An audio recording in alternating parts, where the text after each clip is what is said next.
Hey everybody. Um, I wanted to take a second to discuss hardware and the differences. Just a real quick high level view. This won't be all encompassing. And really the point of it is to not make anybody an expert, but to potentially make some people who are just now coming into the industry a little bit of a leg up on the learning curve.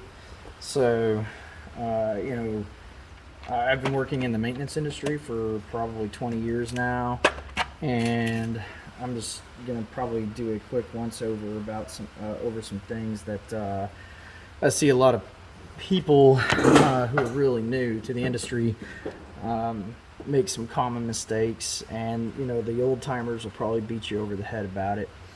And so we're just going to be talking about the real common fasteners you're going to see in the industrial maintenance realm, automotive too in some areas, and the like. There's nuts and bolts, screws, fasteners of all types. They're obviously common in everyday things that you do, and this probably helps clarify a few things to make things a little bit more fluid for the folks.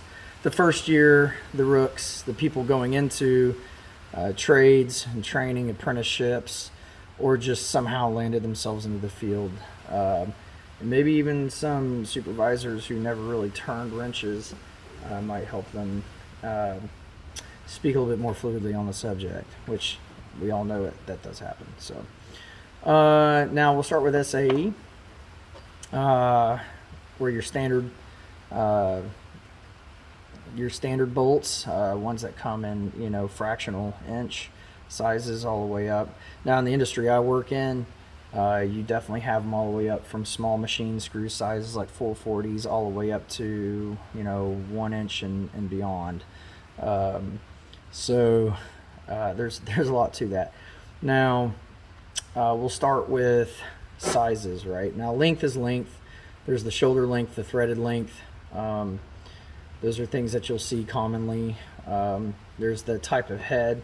This is actually what you call a socket head cap screw. It's got your typical hex head that you'd put a wrench or a socket on. There's also socket heads that use an Allen bolt, or an Allen. Let's see. I think I got some here. It's got some socket heads in it. I think they look nicer, but you see those. Those are socket heads. Sorry. There we go. Those are socket heads, which means it's actually a pan head socket, which means it takes an Allen key to take these out. Now, everything I'm telling you is just off the top of my head. This is not really scripted, so if I say something wrong or I leave something out, please feel free to correct me. I'm perfectly fine with corrections, being that I consider myself somewhat of an expert in the subject of things in maintenance. In mechanics and electrical systems, but jack of all trades, master of none, right? Any case. So now, one thing that I see a lot of rookies who are new to the industry, apprentices and things like that come in, are we're talking about sizes. So it's not just the length of the bolt, but also how we measure the diameters, right? And so this is a bolt. And it's got approximately, I don't know if you can read that, it's 3/4 inch, right? It's just shy of, but anyways, the head is meant for a 3/4 inch standard wrench, and the nominal size of the bolt or screw is 1/2 inch. So now, when we refer to bolts, nuts, screws, things like that, it's the nominal size that we refer to is the thread size, right? Which is going to be that 1/2 inch we just measured. So if an old timer tells you to go get a 1/2 inch bolt, and you come back with something that's got a 1/2 inch head on it, like a 5/16 bolt, they're probably going to beat you over the head about it and tease you and make fun of you until you figure it out.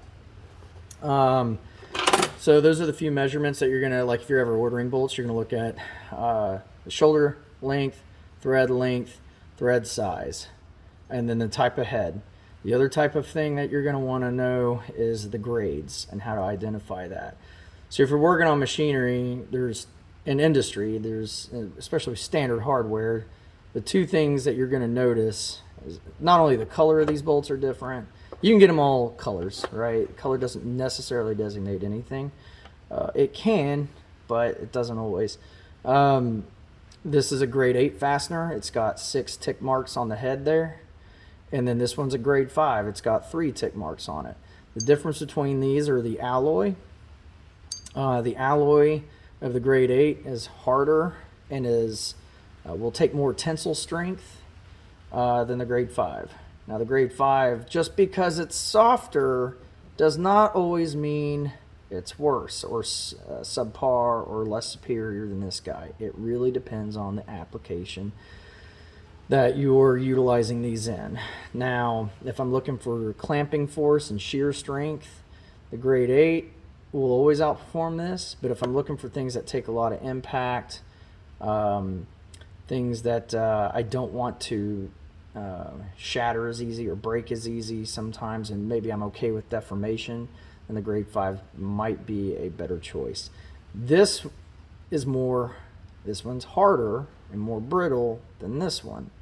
This one is a little softer, but that sometimes can be better. Sometimes you might want something to bend before it breaks. And this one's more likely to break than this one. Now, the other two differences between the grade 8, like I said before, is tensile strength. The way that you torque hardware, now, in most industry, and like smaller fasteners, especially in non-critical assets, you're just going to go use your calibrated elbow until your elbow pops, and then oh, it's torqued hard enough, right? But there's actually torque specs to apply the appropriate bolt stretch to a fastener. So the way that fasteners are kind of like rubber bands, right? So when you torque them down, it actually stretches that bolt out and puts a clamping force between the two pieces that you're trying to hold together. That appropriate stretch is going to be rated in probably thousands of pounds of clamping force, right? So you can put more clamping force with this bolt because it will stretch. To get the same stretch, you have to torque it harder. That's going to add pressure between the two pieces that you're fastening or clamping together. And this one will do less, right? Because it's a lower grade and a softer steel, it will stretch. That's why in race cars, use ARP hardware. They'll give you torque specs for it, and appropriate lubricants to torque them with. But also, too, what you're really looking for, if you put a mag-based dial indicator on the head of the stud that you're torquing, you're going to actually see that stretch. The best way to torque a fastener, which in interest of time and industry, when you're making fast-paced repairs, you're probably not going to really torque them unless there's a called-out spec for them. You're just going to torque them down to your tribal knowledge of tight enough. Sometimes, a lot of times, that's okay. That's not always a bad thing, but in precision maintenance, and like you wouldn't just throw a head on an engine without torquing it down in a specific pattern, looking for a specific bolt stretch via a specific torque, right? You want to get that clamping force. There's charts available online. It's going to be by the grade and the nominal thread size of what you should be torquing these things to. Debatably, right? And again, it comes down to time and doing things good enough and doing things the absolute rightest way. Most threads should never be put and installed dry. Most people do, unless you're building race engines or precision torquing things, or just machinery that has gaskets and things like that. You're going to have a specific torque spec. Generally, you apply lubricant to these, like a 30 weight non-detergent is common. A thread locker if you don't want them to come loose, or a sealant if it's going into a water jacket or you're trying to keep some fluids in or out, and the like. So anyway, so this is standard hardware, right? Like I said, not all-inclusive, but that's a lot of information just talking about two bolts that I have in my hand. So let's see, I have, this is metric, right? Metric. So a lot of things, same things apply. this is a metric bolt. It's measured by the same method of, you know, basically looking at the nominal diameter of the threads, the outside, the peaks of the threads anyways, I'm sorry. But anyway, so that gives you kind of an idea of what we're looking at here. So on this one, we were talking about grades of steel on, grade 8. Sorry, there it is. This is an 8.8. There's also common in industry a 10.8. The same kind of rules apply. 10.8 is a harder alloy, and that will hold up higher torque than some other ones will. So let me see here. I think I have somewhere in here. Let me pull out a bunch of stuff because I don't know which ones have the stuff I'm looking for. Oops. Sorry, my shop is a mess. I've been moving some stuff around. These are thread pitch gauges. Anybody who's been working in industry for any number of years probably has ran across these or used these. I have a set for standard and metric, and this will tell you, sorry, I don't know what this is. This is metric. We'll get into some other nomenclature stuff, and we'll, yeah, here we go. So, here we go. So this standard hardware measures threads in TPI, threads per inch, right? So that's 13 threads in 1 inch of bolt or screw. There's coarse thread and fine thread for most standard sizes. So this is a coarse thread bolt. It's a half inch 13. That is a very, very, very, very common size, but this is coarse thread. And if I had some fine threads, I'd show you, but there's just more threads per inch. And so you're gonna have a coarse thread and a fine thread. Most people are gonna use coarse threads unless it's a high torque application, or you're using thinner work pieces that you're clamping together and you don't have enough threads. Then you can use a finer thread and get away with a little bit more torque with a finer thread and thinner gauge sheet metals and things like that. Now, it would be a bad choice to put a half inch anything in a piece of like 1/8 inch plate. In my opinion, and there's probably some mechanical engineering behind this, but I would like to see the same thickness of material that I'm threading into is the diameter of the bolt. That makes things kind of just nice and even. It just kind of makes sense in my head, and it's probably common practice, and like. So sometimes people will use oversized hardware when they're trying to save on bill of materials on a machine or a product that they're selling or what have you. This is a half inch bolt. I believe this is a 7/16 bolt. Also coarse thread. Sorry, I should have planned this out a little bit better, but no, that's the wrong way. Anyways, you get the idea. So I don't use a ton of that's a 14 TPI. Let's see, go back to our metric hardware. So I'm less familiar with metric, although we do use it quite a bit. I just, maybe I'm a little old school that way. I do like the metric system, don't get me wrong. I'm not like a fanboy of either system necessarily, but it's just because I've worked on older machinery a lot of my life. I just tend to know the threads. Okay, so this is, I think, what was this, a 7mm bolt or something, 8mm, I don't know. It's a 1.25 thread pitch. Of course, this, since it's measured in millimeters instead of like inches, that kind of stuff. So you get an idea there. And no, hold on. Anyway, sorry, I had a phone call. My bad. When you work in the industry I do, you tend to get phone calls, even on the holidays. By the way, today's Thanksgiving. Happy Thanksgiving if you celebrate that.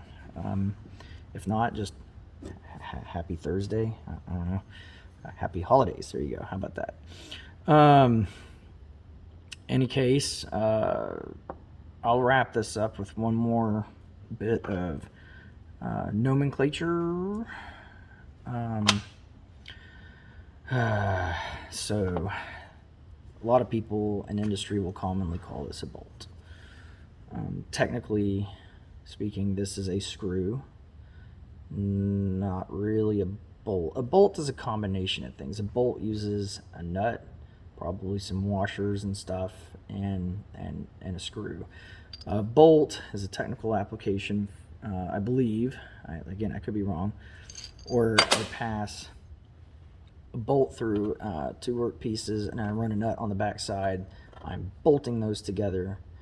A screw application is where I thread this down into a work piece that has formed threads in it to do my fastening.